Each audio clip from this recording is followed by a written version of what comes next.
Hi hello ನಮಸ್ಕಾರ ಎಲ್ಲರಿಗೂ ಕೂಡ ಸ್ವಾಗತ ಎಲ್ಲರಿಗೂ ಕೆಎಸ್ ಗೈಡ್ ಯೂಟ್ಯೂಬ್ ಚಾನಲ್ಗೆ. ನೋಡಿ ವೀಕ್ಷಕರೇ, ಕೆಎಸ್ ನೋಟಿಫಿಕೇಶನ್ ಬಹಳ ದಿನದಿಂದ ಕಾದಿರುವಂತಹ ಅಭ್ಯರ್ಥಿಗಳಿಗೆ ಒಂದು ಒಳ್ಳೆಯ ನ್ಯೂಸ್. 384 ಹುದ್ದೆಗಳಿಗೆ ಸಂಬಂಧಪಟ್ಟಂತೆ ಕನ್ಫರ್ಮ್ ಆಗಿರುವಂತದ್ದು. ಸೊ ಇದರ ಒಂದು ನೋಟಿಫಿಕೇಶನ್ ಸಂಬಂಧಪಟ್ಟಂತೆ ಸಂಪೂರ್ಣವಾದ ಮಾಹಿತಿಯನ್ನು ವಿಡಿಯೋದಲ್ಲಿ ತಿಳಿಸ್ಕೊಡ್ತಾ ಹೋಗ್ತೀನಿ. ಮುಖ್ಯವಾಗಿರುವಂತದ್ದು ನೋಡಿ, ಇದರಲ್ಲಿ ಫೈನಲ್ ಇಯರ್ಸ್ ಆಗಿರೋರು, ಈಗ ಫೈನಲ್ ಇಯರ್ಸ್ ಯಾರು ಓದ್ತಾ ಇದ್ರೆ ಅವರು ಕೂಡ ಅಪ್ಲಿಕೇಶನ್ ಹಾಕಬಹುದು. ಬಟ್ ಏನಪ್ಪಾ ಅಂದ್ರೆ ಮೇನ್ಸ್ ಎಕ್ಸಾಮ್ ಏನ್ ನಡೆಸ್ತಾರೆ ಅದರ ಒಳಗಡೆ ನೀವು ನಿಮ್ಮ ಒಂದು ಮಾರ್ಕ್ಸ್ ಕಾರ್ಡ್ ಅನ್ನ ಪಾಸ್ ಆಗಿರುವಂತಂದ್ರೆ ಡಿಗ್ರಿ ಪಾಸ್ ಆಗಿರುವಂತಹ ಸರ್ಟಿಫಿಕೇಟ್ ಅನ್ನ ನೀವು ಪ್ರೊವೈಡ್ ಮಾಡಬೇಕಾಗತ್ತೆ. ಸೊ ಪದವಿ ಅಥವಾ ಡಿಗ್ರಿ ಆಗಿದ್ರೆ ಇದಕ್ಕೆ ಅಪ್ಲಿಕೇಶನ್ ಹಾಕಬಹುದು. ಮತ್ತೆ ಇನ್ನೊಂದು ಇಂಪಾರ್ಟೆಂಟ್ ಆಗಿರುವಂತದ್ದು, ಇದರಲ್ಲಿ ಇಂಟರ್ವ್ಯೂಗೆ ಸಂಬಂಧಪಟ್ಟಂತೆ ಈ ಹಿಂದೆ ಇದ್ದಂತಹ ಮಾರ್ಕ್ಸ್ ಮತ್ತೆ ಈಗಿದ್ದಂತಹ ಮಾರ್ಕ್ಸ್ ಈಗ ಚೇಂಜ್ ಆಗಿರುವಂತದ್ದು. ಈಗ 25 ಮಾರ್ಕ್ಸ್ ಇಂಟರ್ವ್ಯೂಗೆ ಇಟ್ಟಿರುವಂತದ್ದು. ಸೊ ಕಡಿಮೆ ಮಾಡಿರುವಂತದ್ದು ಕೂಡ ಗಮನಿಸಬಹುದು. ಸೊ ಇಂಟರ್ವ್ಯೂಗಿಂತನೂ ಇದರಲ್ಲಿ ಸ್ಕೋರ್ ಮಾಡಿದ್ರೆ ಡೆಫಿನೆಟ್ಲಿ ನೀವು ಸೆಲೆಕ್ಷನ್ ಆಗಬಹುದು. ಸೊ ಈ ಒಂದು ಹುದ್ದೆಗೆ ಸಂಬಂಧಪಟ್ಟಂತೆ ಸಂಪೂರ್ಣವಾದ ಮಾಹಿತಿ ನಾವು ವಿಡಿಯೋದಲ್ಲಿ ಕೊಡ್ತಾ ಹೋಗ್ತೀನಿ. ಲಾಸ್ಟ್ ನಿಮ್ಗೆ ಸಂಪೂರ್ಣ ಮಾಹಿತಿ ಕೂಡ ಗೊತ್ತಾಗುತ್ತೆ. ಹಾಗೆ ನೀವು ನಮ್ಮ ಚಾನಲ್ ಹೊಸಬರಿಗೆ ದಯವಿಟ್ಟು ಸಬ್ಸ್ಕ್ರೈಬ್ ಆಗಿ ಮತ್ತು ಬೆಲ್ ಐಕನ್ ಅನ್ನು ಆನ್ ಮಾಡಿ. ಆಗ ನಾವು ಅಪ್ಲೋಡ್ ಮಾಡುವಂತಹ ಎಲ್ಲಾ ವಿಡಿಯೋಗಳು ನಿಮಗೆ ನೋಟಿಫಿಕೇಶನ್ ಸಿಗುತ್ತೆ.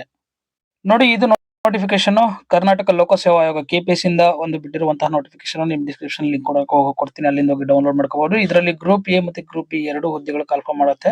ಸೊ ಗ್ರೂಪ್ ಎ ಗೆ ಸಂಬಂಧಪಟ್ಟಂತೆ ನೀವು ನೋಡಬಹುದು, ಒಟ್ಟು ಹುದ್ದೆಗಳು ಗ್ರೂಪ್ ಎ ಗೆ ಬಂದು 159 ಹುದ್ದೆಗಳಿರುವಂತದ್ದು. ಸೊ ಆ ಪರ್ಟಿಕ್ಯುಲರ್ ಡಿಪಾರ್ಟ್ಮೆಂಟ್ ಅಲ್ಲಿ ಎಷ್ಟೆಷ್ಟು ವೇಕೆನ್ಸಿ ಇದಾವೆ ಅಂತ ಕೂಡ ನೋಡ್ಕೋಬಹುದು. ಅದೇ ರೀತಿಯಲ್ಲಿ ಗ್ರೂಪ್ ಬಿ ಗೆ ಸಂಬಂಧಪಟ್ಟಂತೆ ಕೂಡ ನೀವು ನೋಡಬಹುದು. ಸೊ ಗ್ರೂಪ್ ಬಿ ಗೆ ಸಂಬಂಧಪಟ್ಟಂತೆ 225 ಹುದ್ದೆಗಳು ಇರುವಂತದ್ದು ಕೂಡ ಗಮನಿಸಬಹುದು. ಎರಡೂ ಸೇರಿ ನಿಮಗೆ 384 ಹುದ್ದೆಗಳು ಒಟ್ಟಾರೆ ಖಾಲಿ ಇರುವಂತದ್ದು. ಸೊ ಇದು ಕೆಟಗರಿ ವೈಸ್ ನಿಮಗೆ ಈ PDF ಅಲ್ಲಿ ಲಾಸ್ಟ್ ಅಲ್ಲಿ ದೊರಕುತ್ತೆ. ಸೊ ಕೆಟಗರಿ ವೈಸ್ ಕೂಡ ನೀವು ನೋಡಂಗಿದ್ರೆ ನೋಡ್ಕೋಬಹುದು. ಅಪ್ಲಿಕೇಶನ್ ಸ್ಟಾರ್ಟ್ ಆಗ್ಲಿಕ್ಕೆ ನಿಮಗೆ 4ನೇ ತಾರೀಕು 3ನೇ ತಿಂಗಳು 2024 ಸ್ಟಾರ್ಟ್ ಆಗುವಂತದ್ದು. ಸೊ ಕೊನೆಗೊಳ್ಳಿಕ್ಕೆ 3/4/2024 ಕೊನೆಗೊಳ್ಳುತ್ತೆ. ಅದೇ ರೀತಿ ಪೂರ್ವಭಾವಿ ಪರೀಕ್ಷೆಯ ದಿನಾಂಕವನ್ನು ಆಲ್ರೆಡಿ ಕೊಡಲಾಗುತ್ತೆ, ನೀವು ನೋಡಬಹುದು. ಸೊ ಇದರಲ್ಲಿ ನೀವು 5ನೇ ತಿಂಗಳು ಅಂದ್ರೆ ಅಪ್ಲಿಕೇಶನ್ ಕೊನೆಗೊಳ್ಳುವ ನಂತರ ಒಂದು ತಿಂಗಳದೊಳಗೆ ನಿಮಗೆ ಪೂರ್ವಭಾವಿ ಪರೀಕ್ಷೆಯು ಕೂಡ ತಾತ್ಕಾಲಿಕವಾಗಿ ಫಿಕ್ಸ್ ಆಗಿರುವಂತದ್ದು. ಸೊ ಯಾರು ಪ್ರಿಪರೇಷನ್ ಆಗಿದ್ರೆ ಅವ್ರಿಗೆ ಇದು ಬಹಳಷ್ಟು ಕೂಡ ಇಂಪಾರ್ಟೆಂಟ್ ಆಗುತ್ತೆ. ಮೀನ್ಸ್ ಈಗ ಹೊಸದಾಗಿ ಪ್ರಿಪೇರ್ ಆಗೋರಿಗೆ, ಯಾಕಂದ್ರೆ ಒಂದು ತಿಂಗಳು ಬಹಳ ಕಡಿಮೆ ಸಮಯ ಆಗಿರುತ್ತೆ. ಸೊ ಪ್ರಿಪೇರ್ ಆಗಿರುವಂತವ್ರಿಗೆ ಇದು ಸುವರ್ಣ ಅವಕಾಶ. ಈ ಒಂದು ಅವಕಾಶವನ್ನ ನೀವು ಪಡ್ಕೋಬಹುದು ಅಂತ ಹೇಳಕ್ ಇಷ್ಟಪಡ್ತೀನಿ. ಸೊ ಇದರಲ್ಲಿ ನೀವು ಅಪ್ಲಿಕೇಶನ್ ಗೆ ಸಂಬಂಧಪಟ್ಟಂತೆ ಈಗ ಏನಾಗಿರ್ಬೇಕು ಅಂದ್ರೆ, ಡಿಗ್ರಿ ಆಗಿದ್ರೆ ಅಪ್ಲಿಕೇಶನ್ ಹಾಕಬಹುದು, ಯಾವುದೇ ಡಿಗ್ರಿ ಆಗಿರಬಹುದು ಅಪ್ಲಿಕೇಶನ್ ಹಾಕಬಹುದು. ಫೈನಲ್ ಇಯರ್ ಆಗಿದ್ರು ಕೂಡ ಇದಕ್ಕೆ ಅಪ್ಲಿಕೇಶನ್ ಹಾಕಬಹುದು. ಫೈನಲ್ ಇಯರ್ ಅಂದ್ರೆ ನೋಡಿ, ರಿಸಲ್ಟ್ ವೇಟ್ ಮಾಡ್ತಾ ಇರೋರು ಕೂಡ ಅಪ್ಲೈ ಮಾಡಬಹುದು. ಫೈನಲ್ ಇಯರ್ ಓದ್ತಿರೋರು ಕೂಡ ಅಪ್ಲಿಕೇಶನ್ ಹಾಕಬಹುದು. ಬಟ್ ಮೇನ್ಸ್ ಎಕ್ಸಾಮ್ ಬರೆಯ ಮುಂಚೆ ನೀವು ಪಾಸ್ ಆಗಿರುವಂತಹ ಪ್ರೂಫ್ ಅನ್ನ ಅವ್ರಿಗೆ ಕೊಡ್ಬೇಕಾಗತ್ತೆ. ಇದೊಂದು ಬಹಳ ಇಂಪಾರ್ಟೆಂಟ್ ಆಗ್ತದೆ. ಇನ್ನು ಅರ್ಜಿ ಶುಲ್ಕಕ್ಕೆ ಸಂಬಂಧಪಟ್ಟಂತೆ ನೋಡೋದಾದ್ರೆ, ಸಾಮಾನ್ಯ ಅಭ್ಯರ್ಥಿಗಳು 600 ರೂಪಾಯಿಗಳು, ಪ್ರವರ್ಗ 2A 2B 3A 3B ಅಭ್ಯರ್ಥಿಗಳು 300 ರೂಪಾಯಿಗಳು, ಮಾಜಿ ಸೈನಿಕರಿದ್ರೆ 50 ರೂಪಾಯಿಗಳು, ಪರಿಶಿಷ್ಟ ಜಾತಿ ಪರಿಶಿಷ್ಟ ಪಂಗಡ ಮತ್ತೆ ಪ್ರವರ್ಗ 1 ಮತ್ತೆ ಅಂಗವಿಕಲ ಅಭ್ಯರ್ಥಿ ಆಗಿದ್ರೆ ಯಾವುದೇ ರೀತಿ ಅಪ್ಲಿಕೇಶನ್ ಫೀಸ್ ಅನ್ನ ಪೇ ಮಾಡಬೇಕಾಗಿಲ್ಲ. ಸೊ ಇದು ನಾನ್ ರಿಫಂಡಬಲ್ ಅಪ್ಲಿಕೇಶನ್ ಫೀಸ್ ಆಗಿರುತ್ತೆ. ಇನ್ನ ಇಷ್ಟು ಬಾರಿ ನಾವು ಎಕ್ಸಾಮ್ ಅನ್ನ ಬರೀಬಹುದು ಅಂತ ಹೇಳೋದಾದ್ರೆ, ಸೊ ಇದಕ್ಕೊಂದು ಲಿಮಿಟ್ ಇರುತ್ತೆ. ಸೊ ಎಲ್ಲಾ ತರ ಎಕ್ಸಾಮ್ಸ್ ಗಳಿಗೂ ಕೂಡ ಇದ್ದಂಗೆ ಇರಲ್ಲ. ಹಾಗಾಗಿ ಇದಕ್ಕೆ ಒಂದು ಲಿಮಿಟ್ ಇರುತ್ತೆ. ಇಷ್ಟು ಬಾರಿ ಅಟೆಂಡ್ ಮಾಡಬಹುದು, ಅದಾದ ನಂತರ ನೀವು ಎಲಿಜಿಬಲ್ ಇಲ್ಲ ಅಂತ ಹೇಳಿ. ಸೊ ಜನರಲ್ ಮೆರಿಟ್ ಕ್ಯಾಂಡಿಡೇಟ್ಸ್ ಆಗಿದ್ರೆ 5 ಬಾರಿ ನೀವು ಪ್ರಯತ್ನವನ್ನ ಮಾಡಬಹುದು. 5 ಬಾರಿ ಅಂದ್ರೆ ಅಪ್ಲಿಕೇಶನ್ ಹಾಕಿ ಪೂರ್ವಭಾವಿ ಪರೀಕ್ಷೆ ಬರೆದ್ರೆ ಅದು 1 ಬಾರಿ ಅಂತ ಹೇಳಿ ಕೌಂಟ್ ಮಾಡಲಾಗುತ್ತೆ. ಅದಾದ ನಂತರ ಪ್ರವರ್ಗ 2A 2B 3A 3B candidates ಆಗಿದ್ರೆ 7 ಬಾರಿ ಅಟೆಂಡ್ ಅನ್ನ ಮಾಡಬಹುದು. ಪರಿಶಿಷ್ಟ ಜಾತಿ ಪರಿಶಿಷ್ಟ ಪಂಗಡದ ಅಭ್ಯರ್ಥಿಗಳಾಗಿದ್ರೆ ಅದಕ್ಕೆ ಪ್ರಯತ್ನಗಳ ಮಿತಿ ಇರುವುದಿಲ್ಲ. ಯಾಕಂದ್ರೆ ನೀವು ಏನ್ ಏಜ್ ಇರುತ್ತೆ, ಏಜ್ ಲಿಮಿಟ್ ಅಷ್ಟರೊಳಗೆ ನೀವು ಇದನ್ನ ಬರೀಬಹುದು. ಮೀನ್ಸ್ ಏಜ್ ಲಿಮಿಟ್ ಆದ್ರೆ ನೀವು ಎಲಿಜಿಬಲ್ ಇಲ್ಲ ಅಂತ ಹೇಳಿ. ಸೊ ಏಜ್ ಲಿಮಿಟ್ ಮಾತ್ರ, ಅದಕ್ಕೆ ಯಾವುದೇ ರೀತಿಯ ಅವಕಾಶಗಳು ಮೀನ್ಸ್ ಅಟೆಂಪ್ಟ್ ಲಿಮಿಟ್ ಇರೋದಿಲ್ಲ. ಸೊ ಬಹಳಷ್ಟು ಇಂಪಾರ್ಟೆಂಟ್ ಆಗಿರುವಂತದ್ದು ನೋಡಿ, ಏಜ್ ಗೆ ಸಂಬಂಧಪಟ್ಟಂತೆ. ಸೊ ಏಜ್ ಗೆ ಸಂಬಂಧಪಟ್ಟಂತೆ ಏನ್ ಲಾಸ್ಟ್ ಟೈಮ್ ಏಜ್ ಏನಿತ್ತು, ಸೊ ಅದಕ್ಕೆ 3 ವರ್ಷ ಆಡ್ ಮಾಡಲಾಗುತ್ತೆ. ಸೊ 3 ವರ್ಷ ಇದೊಂದು ನೋಟಿಫಿಕೇಶನ್ ಬಂದ್ರೆ 3 ವರ್ಷ ಎಕ್ಸ್ಟ್ರಾ ಕೊಡಲಾಗುತ್ತೆ. ಬಿಕಾಸ್ ಈ ನೋಟಿಫಿಕೇಶನ್ ಲೇಟ್ ಆಗಿರುವುದರಿಂದ ಮತ್ತು ಕೊರೋನಾದಿಂದ ಬಹಳಷ್ಟು ಕೂಡ ಅಂದ್ರೆ ನೋಟಿಫಿಕೇಶನ್ ಇಲ್ಲದೆ ಇರೋ ಕಾರಣ, ಸೊ ಬಹಳಷ್ಟು ಜನಕ್ಕೂ ಕೂಡ ಏಜ್ ಲಿಮಿಟ್ ಆಗಿರೋದ್ರಿಂದ ಈ ಒಂದು ಅವಕಾಶವನ್ನು ಕೊಡಲಾಗುತ್ತೆ. ಸೊ 3 ವರ್ಷ ಕಾಲಾವಕಾಶವನ್ನು ಕೂಡ ಕೊಡಲಾಗುತ್ತೆ. ನೋಡಿ, 3 ವರ್ಷ ಅಂದ್ರೆ 35 ಇತ್ತು ಈ ಹಿಂದೆ ಸಾಮಾನ್ಯ ಅಭ್ಯರ್ಥಿಗಳಿಗೆ ಏಜ್ ಲಿಮಿಟ್, ಇವಾಗ 38 ಮಾಡಿರುವಂತದ್ದು. ಅದೇ ರೀತಿಲಿ ಎಲ್ಲದಕ್ಕೂ ಕೂಡ 3 ವರ್ಷ ಆಡ್ ಮಾಡ್ತಾ ಹೋಗ್ತಾ ಇರುವಂತದ್ದು. ಪ್ರವರ್ಗ 2A 2B 3A 3B candidates ಗಳಿಗೆ 41 ವರ್ಷ ಕೂಡ ಅಪ್ಲಿಕೇಶನ್ ಹಾಕಿ ಎಕ್ಸಾಮ್ ಅನ್ನ ಬರೀಬಹುದು. ಪರಿಶಿಷ್ಟ ಜಾತಿ ಪರಿಶಿಷ್ಟ ಪಂಗಡ ಮತ್ತು ಪ್ರವರ್ಗ ಅಭ್ಯರ್ಥಿಗಳು 43 ವರ್ಷದವರು ಕೂಡ ಬರೀಬಹುದು. ದೈಹಿಕಕ್ಕೆ ಸಂಬಂಧಪಟ್ಟಂತೆ, ಸೊ ಫಿಸಿಕಲ್ ಫಿಟ್ನೆಸ್ ಗೆ ಸಂಬಂಧಪಟ್ಟಂತೆ, ಫಿಸಿಕಲ್ ಸ್ಟ್ಯಾಂಡರ್ಡ್ ಅಂತ ಹೇಳ್ತೀವಿ, ಅದಕ್ಕೆ ಸಂಬಂಧಪಟ್ಟಂತೆ ನಾವು ನೋಡೋದಾದ್ರೆ ನೋಡಿ, ಕೆಲವೊಂದು ಡಿಪಾರ್ಟ್ಮೆಂಟ್ ಗಳಲ್ಲಿ ಮಾತ್ರ ಇದು ಅಪ್ಲಿಕೇಬಲ್ ಆಗುವಂತದ್ದು ಕೂಡ ನೋಡಬಹುದು. So physical department Karnataka police ಸೇವೆ ಅಂತ ಹೇಳ್ತೀವಿ. ಸೊ ಇದರಲ್ಲಿ ಗ್ರೂಪ್ ಎ ಗೆ ಸಂಬಂಧಪಟ್ಟಂತೆ ಎತ್ತರ 165 ಸೆಂಟಿಮೀಟರ್, ಮತ್ತೆ ನಿಮಗೆ ಎದೆಯ ಸುತ್ತಳತೆ 84 ಸೆಂಟಿಮೀಟರ್. ಮಹಿಳೆಯರಾಗಿದ್ರೆ ಅದಕ್ಕೆ ಸಂಬಂಧಪಟ್ಟಂತೆ 157 ಸೆಂಟಿಮೀಟರ್ ಮತ್ತೆ ಎದೆಯ ಸುತ್ತಳತೆ ಇದಕ್ಕೆ ಅಪ್ಲಿಕೇಬಲ್ ಆಗೋದಿಲ್ಲ. ಅದೇ ರೀತಿ ಕರ್ನಾಟಕ ಕಾಲಗೃಹ ಸೇವೆಗೆ ಸಂಬಂಧಪಟ್ಟ 165 ಸೆಂಟಿಮೀಟರ್, 86 ಸೆಂಟಿಮೀಟರ್ ಯಾವ ಎದೆಯ ಸುತ್ತಳತೆ ಅಂತ ಹೇಳ್ತೀವಿ. ಅದೇ ರೀತಿ ಅಂದ್ರೆ ಮಹಿಳೆಯರಾಗಿದ್ರೆ 157 ಸೆಂಟಿಮೀಟರ್ ಹೈಟ್ ಇರಬೇಕು.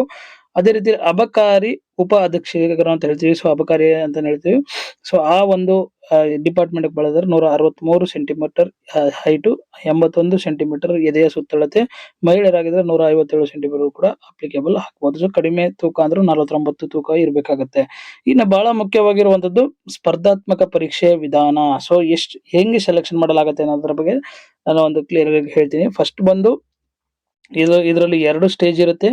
ಒಂದು ಪ್ರಿಲಿಮ್ಸ್, ಒಂದು ಮೇನ್ಸ್ ಅಂತ ಹೇಳಲಾಗುತ್ತೆ. ಸೊ ಪ್ರಿಲಿಮ್ಸ್ ಮೇನ್ಸ್ ಎರಡು ಕೂಡ ಇರುತ್ತೆ. ಇವೆರಡನ್ನು ಕ್ಲಿಯರ್ ಮಾಡಿ ಅದಾದ ನಂತರ 3ನೇ ಸ್ಟೆಪ್ ಬಂದು ನಿಮ್ಗೆ ಇಂಟರ್ವ್ಯೂ ಇರುತ್ತೆ. ಸೊ ಇಂಟರ್ವ್ಯೂ ಇರುತ್ತೆ. ಈ 3 ಸ್ಟೇಜ್ ಗಳನ್ನ ಕ್ಲಿಯರ್ ಮಾಡಿದ ನಂತರ ನಿಮ್ಗೆ ಫೈನಲ್ ಅಪಾಯಿಂಟ್ಮೆಂಟ್ ಬರುವಂತದ್ದು. ಪ್ರಿಲಿಮ್ಸ್ ಬಂದ್ರೆ ನಿಮ್ಗೆ ಪ್ರಿಲಿಮ್ಸ್ ಬಂದು ಕ್ವಾಲಿಫೈಯಿಂಗ್ ನೇಚರ್ ಆಗಿರುತ್ತೆ. ಇದಕ್ಕೆ ಯಾವುದೇ ರೀತಿಯ ನಿಮ್ಮ ಫೈನಲ್ ರಿಸಲ್ಟ್ ಅಂದ್ರೆ ಫೈನಲ್ ಸೆಲೆಕ್ಷನ್ ಗೆ ಇದರ ಮಾರ್ಕ್ಸ್ ಕೌಂಟ್ ಆಗೋದಿಲ್ಲ. ಪ್ರಿಲಿಮ್ಸ್ ಬಂದು ಜಸ್ಟ್ ಫಾರ್ ಮೇನ್ಸ್ ಗೆ ಕ್ವಾಲಿಫೈಯಿಂಗ್ ಆಗಿರುತ್ತೆ. ಸೊ ಎಷ್ಟು ಜನ ಕ್ವಾಲಿಫೈ ಆಗ್ತಾರೆ 1:15 ಅಂದ್ರೆ ಒಂದು ಪೋಸ್ಟ್ ಗೆ 15 ಜನರಂತೆ ನಿಮ್ಗೆ ಮೇನ್ಸ್ ಕರೆಯುವಂತದ್ದು. ಸೊ ಮೇನ್ಸ್ ಎಷ್ಟು ಜನ ಇರ್ತಾರೆ ಅಂದ್ರೆ ಎಷ್ಟು ಜನ ಕ್ವಾಲಿಫೈ ಮಾಡ್ತಾರೆ, ಒಂದು ಪೋಸ್ಟ್ ಗೆ 15 ಜನರಂತೆ ಮೇನ್ಸ್ ಗೆ ಕರೆಯುವಂತದ್ದು. ಸೊ ಇದು ಕ್ವಾಲಿಫೈಯಿಂಗ್ ನೇಚರ್ ಆಗಿರುತ್ತೆ. ಮೇನ್ಸ್ ಅಲ್ಲಿ ಏನ್ ಸ್ಕೋರ್ ಮಾಡ್ತೀರಾ ಅದ್ರ ಬೇಸು ಪ್ಲಸ್ ಇಂಟರ್ವ್ಯೂ ಅಲ್ಲಿ ಏನ್ ಸ್ಕೋರ್ ಮಾಡ್ತಾರೆ ಅದ್ರ ಬೇಸು ಅದು final merit list ready ಆಗುವಂತದ್ದು.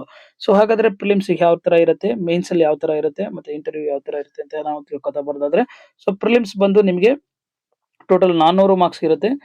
Prelims ಬಂದು ಟೋಟಲ್ ನಿಮ್ಗೆ 400 ಮಾರ್ಕ್ಸ್ ಇರುತ್ತೆ. ಪೇಪರ್ 1, ಪೇಪರ್ 2 ಅಂತ ಹೇಳುತ್ತೆ. ಪೇಪರ್ 1 100 ಕ್ವಶನ್ಸ್ 200 ಮಾರ್ಕ್ಸ್ ಇರುತ್ತೆ. ಅದೇ ರೀತಿ ಪೇಪರ್ 2 ಬಂದು 100 ಕ್ವಶನ್ಸ್ 200 ಮಾರ್ಕ್ಸ್ ಇರುತ್ತೆ. ಟೋಟಲ್ 400 ಮಾರ್ಕ್ಸ್ ಇರುತ್ತೆ. 400 ಅಲ್ಲಿ ಎಷ್ಟು ಸ್ಕೋರ್ ಮಾಡ್ತೀರಾ ಅದರ ಬೇಸ್ ಮೇಲೆ ನಿಮ್ಗೆ ಅಂದ್ರೆ ಮೇನ್ಸ್ ಗೆ ಸೆಲೆಕ್ಷನ್ ಮಾಡುವಂತದ್ದು. ಸೊ ಇದರಲ್ಲಿ ನಾವು ನೋಡೋದಾದ್ರೆ ನೆಗೆಟಿವ್ ಮಾರ್ಕ್ ಕೂಡ ಇರುತ್ತೆ. 0.25 ಮಾರ್ಕ್ಸ್ ನೆಗೆಟಿವ್ ಇರುತ್ತೆ. ಸೊ ಒಂದು ರಾಂಗ್ ಮಾಡಿದ್ರೆ 0.25 ಮಾರ್ಕ್ಸ್ ಅನ್ನ ಕಳೆಯಲಾಗುತ್ತೆ. ಸೊ ಇವೆರಡೂ ಕೂಡ ನಿಮಗೆ ಏನಾಗಿರುತ್ತೆ ಅಂದ್ರೆ ಮೇನ್ಸ್ ಸೆಲೆಕ್ಷನ್ ಮಾಡಕ್ ನಡೆಸುವಂತಹ ಒಂದು ಎಕ್ಸಾಮ್ ಆಗಿರುತ್ತೆ. ಸೊ ಎರಡೂ ಕೂಡ ನಿಮ್ಗೆ ಆಬ್ಜೆಕ್ಟಿವ್ ಟೈಪ್ ಇರುತ್ತೆ. ಸೊ ಟಿಕ್ ಮಾರ್ಕ್ ಅಂತ ಏನ್ ಹೇಳ್ತೀವಿ ಅದಿರುತ್ತೆ.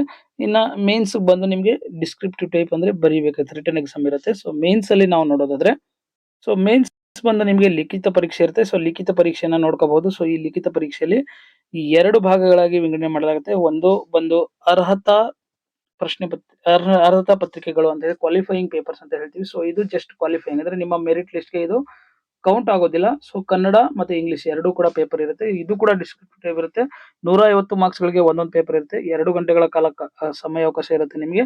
ಸೊ ಇದರಲ್ಲಿ ಮಿನಿಮಮ್ ನೀವು 35% ಅನ್ನ ಸ್ಕೋರ್ ಮಾಡಲೇಬೇಕಾಗ್ತದೆ ಅಂದ್ರೆ ಕ್ವಾಲಿಫೈಯಿಂಗ್ ನೇಚರ್. ಅದ್ರ ಎಬೋ ಎಷ್ಟಾದ್ರೂ ಕೂಡ ನಿಮ್ಗೆ ಇದಿಲ್ಲ, ಬಟ್ ಮಿನಿಮಮ್ 35% ಸ್ಕೋರ್ ಮಾಡಲೇಬೇಕಾಗ್ತದೆ. ಇನ್ನ 2ನೇ ಭಾಗ ಬಂದು ನಾವು ನೋಡಿದ್ರೆ ಟೋಟಲ್ 5 ಪ್ರಶ್ನೆ ಪತ್ರಿಕೆಗಳಿರುತ್ತೆ. ಸೊ 5 ಪ್ರಶ್ನೆ ಪತ್ರಿಕೆಗಳು ಕೂಡ ಒಂದು ಪ್ರಶ್ನೆ ಪತ್ರಿಕೆ 250 ಮಾರ್ಕ್ಸ್ ನಂತೆ ನಿಮಗೆ ಟೋಟಲ್ 5 ಪ್ರಶ್ನೆ ಪತ್ರಿಕೆ ಒಂದು ಪೇಪರ್ಗೆ ನಿಮಗೆ 3 ಗಂಟೆಗಳ ಕಾಲ ನಿಮಗೆ ಸಮಯಾವಕಾಶ ಇರುತ್ತೆ. ಸೊ 5ಕ್ಕೆ ಸಂಬಂಧಪಟ್ಟಂತೆ ನಾವು ನೋಡಿದ್ರೆ ಒಟ್ಟು 1250 ಮಾರ್ಕ್ಸ್ ಆಗುತ್ತೆ. ಜೊತೆಗೆ 25 ಮಾರ್ಕ್ಸ್ ನಿಮ್ಮ ಒಂದು ಇಂಟರ್ವ್ಯೂ ಸೇರಿದ್ರೆ 1275 ಮಾರ್ಕ್ಸ್ ಗೆ ನೀವು ಟೋಟಲ್ ಎಕ್ಸಾಮ್ ಬರೀಬೇಕಾಗುತ್ತೆ. 1275 ಮಾರ್ಕ್ಸ್ ಎಷ್ಟು ಸ್ಕೋರ್ ಮಾಡ್ತೀರಾ ಅದು ನಿಮ್ಮ ಫೈನಲ್ ಮೆರಿಟ್ ಲಿಸ್ಟ್ ಆಗಿರುತ್ತೆ. ಬಹಳ ಇಂಪಾರ್ಟೆಂಟ್ ಆಗಿರುವಂತದ್ದು. ಸೊ ಫೈನಲ್ ಮೆರಿಟ್ ಲಿಸ್ಟ್ ಗೆ ಇಷ್ಟು ಕೂಡ ಕೌಂಟ್ ಆಗುತ್ತೆ. ಸೊ ಇದರಲ್ಲಿ ಇದು ಡಿಸ್ಕ್ರಿಪ್ಟಿವ್ ಟೈಪ್ ಆಗಿರುತ್ತೆ. ಬಹಳಷ್ಟು ಇಂಪಾರ್ಟೆಂಟ್ ಆಗಿರುವಂತದ್ದು.